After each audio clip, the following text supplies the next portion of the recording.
Peace and love, brothers and sisters, friends and enemies. I want to speak briefly today about the memory and the legacy of our beloved sister, Breoana Taylor.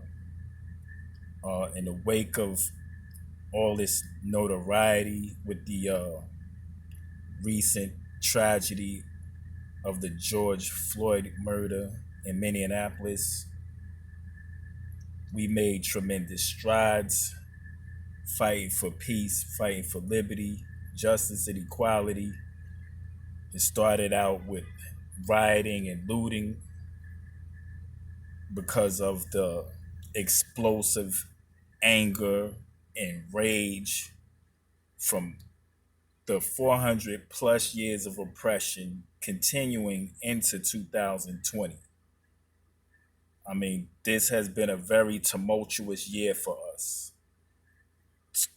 The beginning of the year started out with this COVID 19 weaponized version of a coronavirus that went global, had us on lockdown for like 2 to 3 months. So you add that with the murder of Ahmaud Arbery in February of this year, then you combine that with the execution of Breonna Taylor in her apartment. Three police officers just bang her door down with a no-knock warrant. Her boyfriend, comes to her defense as a man would naturally do in his right with a licensed weapon. He shoots. He doesn't know who this is, busting his door down without any forewarning. The police return fire.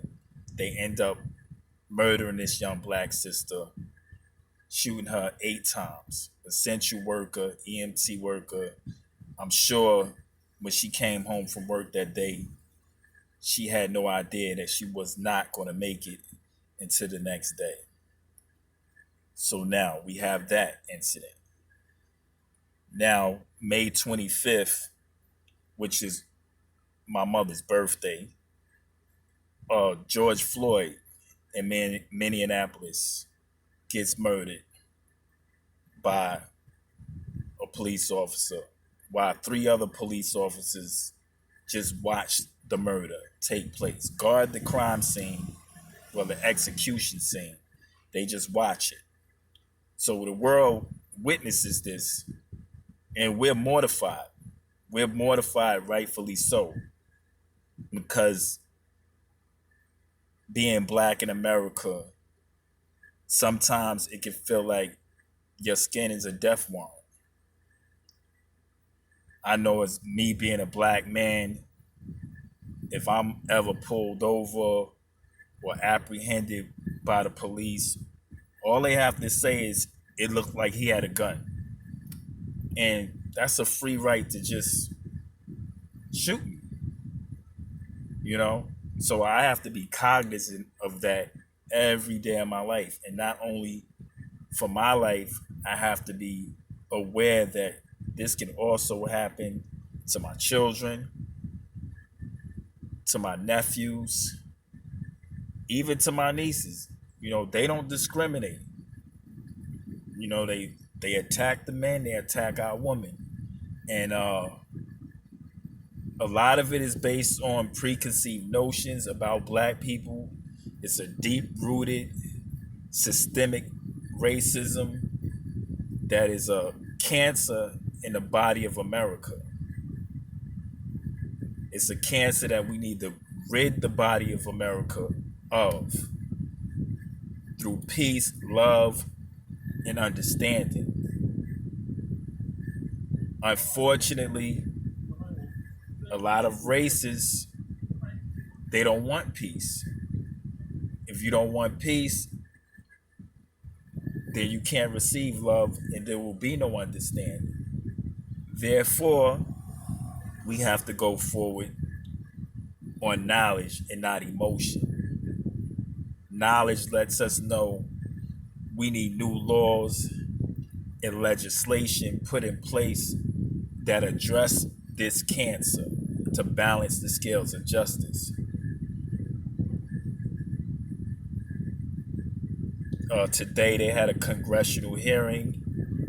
The younger brother of George Floyd spoke very emotionally and passionately about the love he had for his brother, how much he misses him, and how important it is to honor him through the remedy of new legislation that addresses police brutality, that addresses the reality of police brutality here in the United States. We want transparency and we want accountability. That's what we have to fight for. But let us not be short winded. Let us not be emotional for 3 weeks, 2 months, and let the fuse burn out.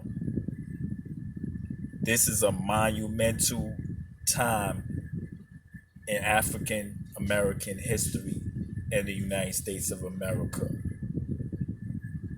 It started since our inception into this land, which a lot of us are not indigenous to. Some of us are. But the legacy of hatred and racism has continued from the time of physical slavery to the time of the Emancipation Proclamation, which deemed us as free men and women, and also warranted us certain constitutional rights, even though we were still by many considered three-fifths of a human. So that thought frame of being three-fifths of a human, unfortunately, is still prevalent in the minds of most races, well, all races, because there's no way you can murder a human being in cold blood with no mercy, no compassion, no love,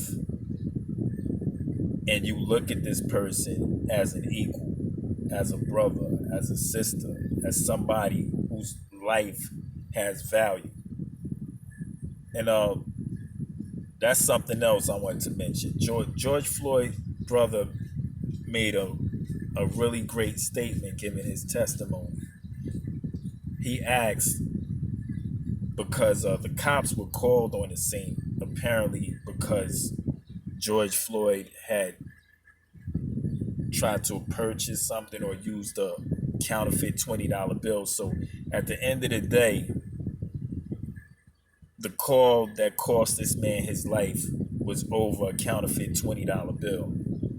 So George Floyd's younger brother, giving his testimony at the congressional hearing today, he asked, how much is a black man's life worth? Is it only worth $20? And a lot of times, that's what it seems like. And for these reasons, we have to be diligent.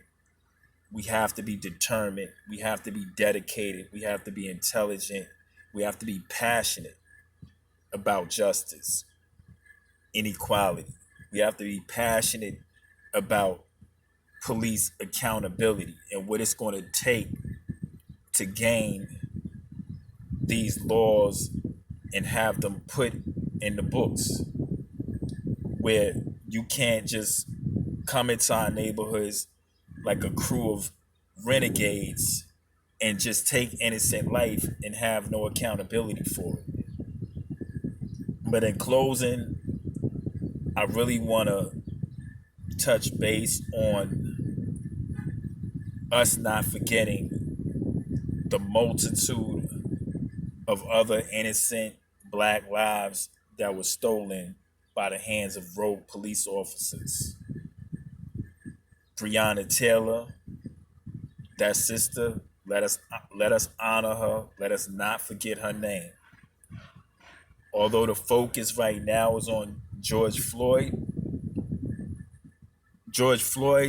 assassination or execution, public execution, was the tipping point. That was the straw that broke the camel's back, but it was everything that preceded that that led up to that moment. And all those people that preceded that particular murder, that's what we have to remember.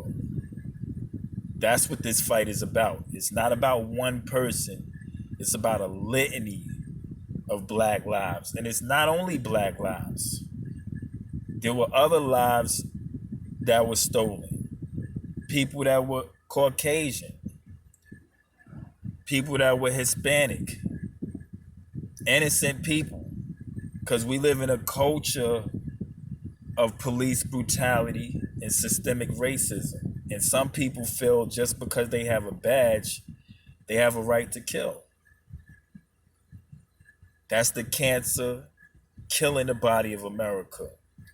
And we have to be the doctors with the prescription to get rid of that cancer, to let us move forward, determined, diligent, and passionate about truth, justice, and equality.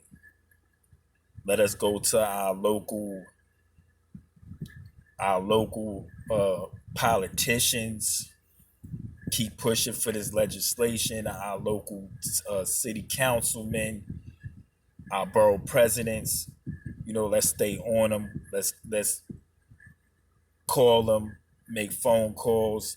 Let's organize in groups, and let's be vigilant about getting these laws put in place where if and when these things happen again, these rogue police officers are held accountable. Peace and love.